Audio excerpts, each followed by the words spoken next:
Welcome to Fang Session Channel, guys. So yun, may adjustments tayo na ginawa sa ating kwarto.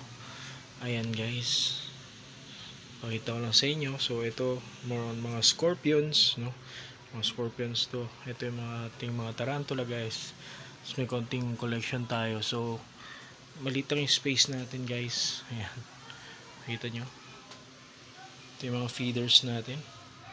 So yun nga, maliit lang space natin. So pero upgrade pa rin natin siya, guys. Upgrade natin na naka wall bracket na yung mga ano natin, no? Mga lagayan natin, mga shelf natin. So ayun, syempre nag feeding tayo, guys. Ayan, lahat sila kumakain ng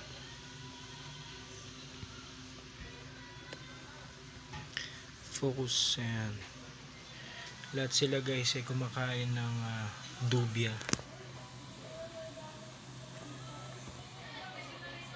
Ito, actually ito tristis, guys. So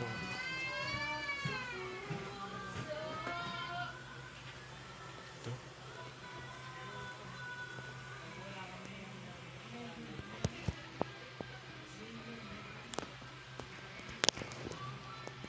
dumi na yung closure, no?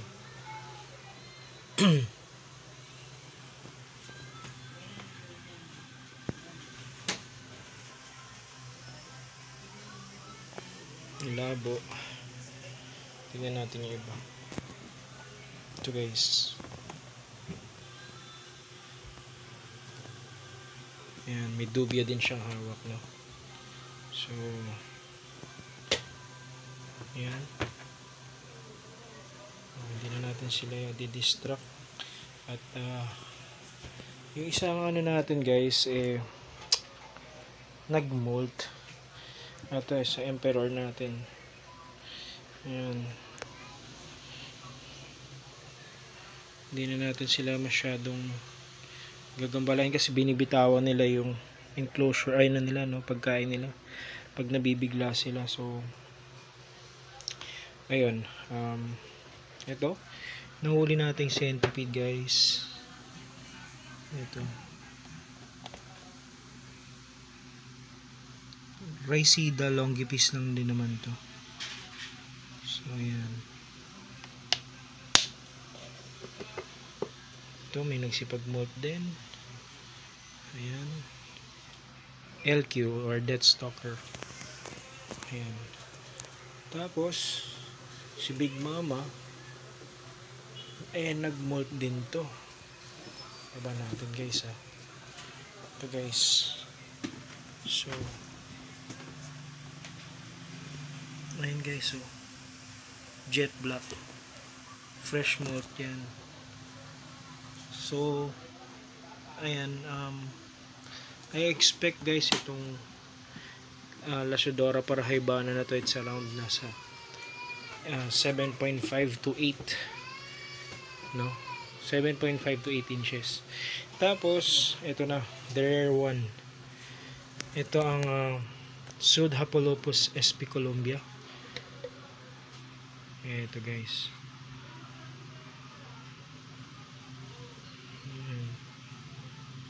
Sudhapalopus sp. Columbia. So wala pa yung orange niya dun sa likod, no? More on blue. So ayan, fresh pa to, guys. Ayan. So ayan, dito ko muna siya nilagay sa maliit na enclosure, pero syempre i-upgrade din natin yung enclosure na yan. So ayan, dahan-dahan tayo, guys, na mag-upgrade ng or mag-adjust sa ating kwarto, no? Ayan, para mapagkasya natin. Actually plano kong gawin lahat na ganito, so by level yan. Ayan, so hopefully magawan natin ng paraan, guys. So ito yung mga collections natin. Ayan, tapos ito malalaki, metal die cast, no? So yun, guys. Ayan,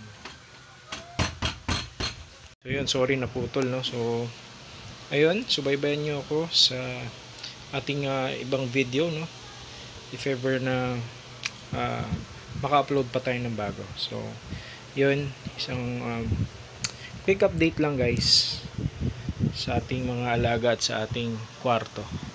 Yun, so ayan, thank you so much. This is Fang Session Channel. Happy keeping lang sa lahat. Peace out. Bye bye. Bilisan lang, so may bago tayong molt na alaga, no. Ito yung ating Sudhapalopus sp Colombia. Yun guys, so yan, bagong molt siya guys. Yan, makikita nyo guys, ito yung molt niya. So fresh lang to, so, parang kagabi lang siya nag-molt. So ang kanya enclosure, may heel siya, may ginawa siyang heel out of yung substrate, no? Ayan. So subaybayan nyo siya guys dito lang sa Fang Session Channel. Peace out.